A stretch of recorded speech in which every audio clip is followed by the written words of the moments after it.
Right, after the wrapping paper's gone, many of us are left with gifts that just didn't quite fit. Do you want to send us in pictures of things you want to return, like the bad stuff you got at Christmas? The worst presents that you got. We'll keep you anonymous. Just show us what it is. The electric turkey cutter, and you're like kind of thinking, that's not the 80s anymore, is it?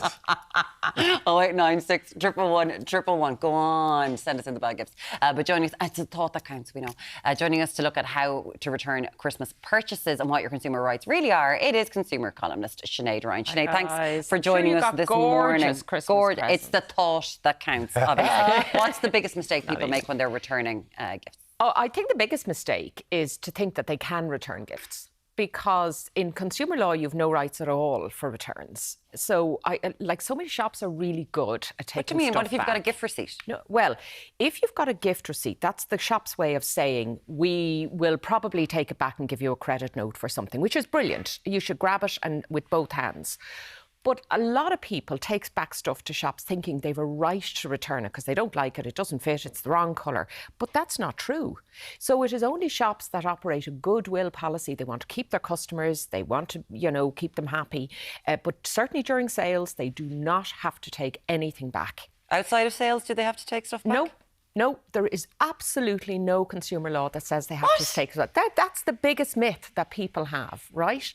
The only time a store has to take an item back is if your statutory consumer rights are breached. That means the item doesn't work, it's not fit for purpose, or it's been marketed as something it's not. So in other words, there's something wrong with it.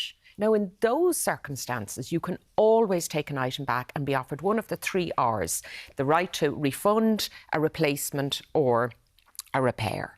So beyond that, just because you've had a change of mind, you have zero consumer rights. It was advertised that it would fit me, and it doesn't. No, give my money back. Unless the shop says in advance, by way of a gift receipt or a store policy, that said, look, if you want to return it, that's fine by us. We'll give you a credit note. You can swap it out.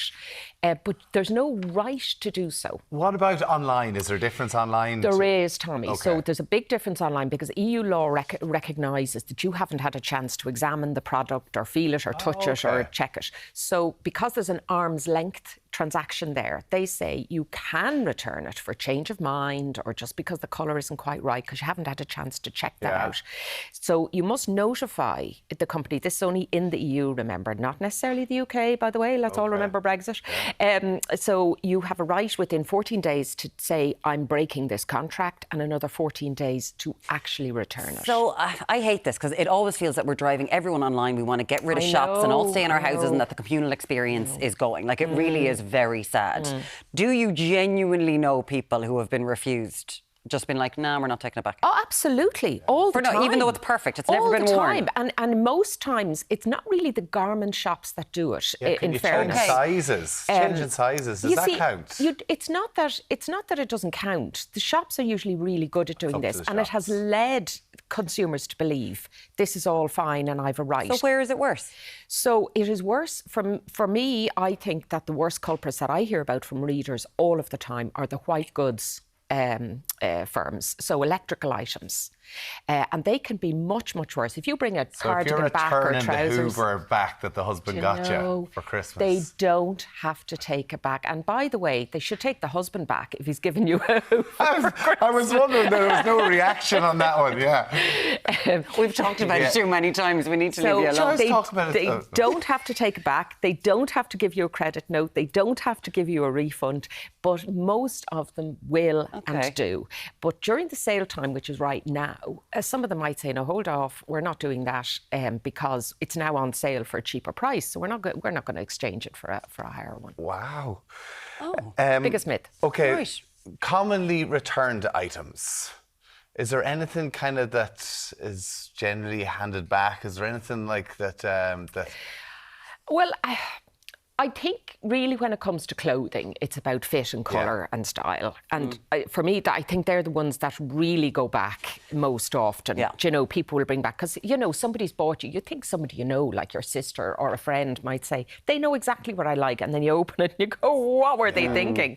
So that's the stuff that tends to go back most often. And you've a right, if something's damaged or wrong with it, bring it straight back, you have the right. But if you just don't like the colour, you don't. It's up to the shop. So let's talk about goods that you were just talking about there, because there's meant to be coming down the track from the EU a law against inbuilt obsolescence, whereby after a certain period of time, your Hoover, your phone, it will just break. Yeah. Because they're allowed to do this now, whereas your parents used to have something that lasted 40 years. Now we know we only get a couple of years out of things, which is absolutely ridiculous.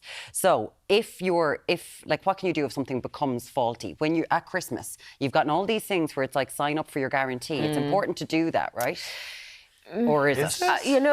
It is and it isn't. do. I'm not really I don't buy into the warranty. Certainly if it's going to cost you extra money, like a warranty, I honestly don't bother. I think it's very expensive for the rights you get. Your statutory rights last for 6 years. Okay, 6 Now, years. they are much stronger in the first 6 months, because if something's going to break early, it's that means it's been probably manufactured poorly. Yeah.